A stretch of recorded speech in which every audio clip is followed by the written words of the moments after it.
participated in this year's Ironman triathlon held on the Big Island of Hawaii. Now, this is considered the Super Bowl of triathlon competitions, and as Seaman Josh Elledge tells us, the Navy and Marine Corps made their presence known. More than 1,400 participants from 50 states and 49 countries traveled to Kona, Hawaii to compete in this year's Ironman triathlon.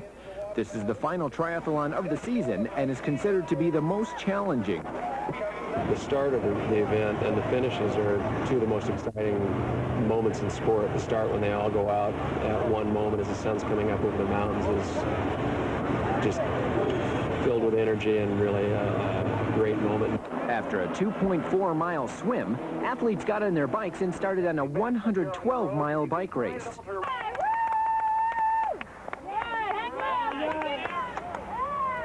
After bicycling into the afternoon, cyclists hopped off their bikes and headed out for a 26.2-mile run.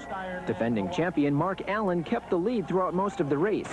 He came across the finish line breaking his own record and capturing his 5th consecutive win at the triathlon.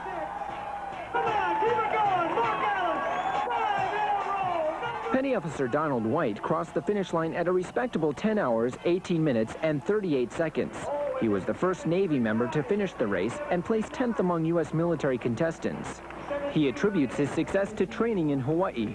The heat really didn't bother me on the run because I was used to training in the weather, so I really like that aspect. To do well in the Ironman, you need to be able to train in conditions that are like here in Kona. So I'm fortunate to have an advantage over some people.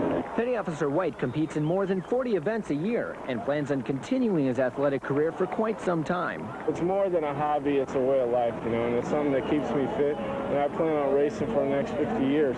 While it's a grueling competition, some enjoy the experience.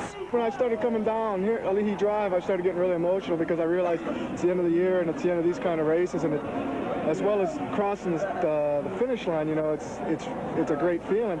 All 14 Navy and Marine Corps athletes in the race crossed the finish line before the midnight cutoff point.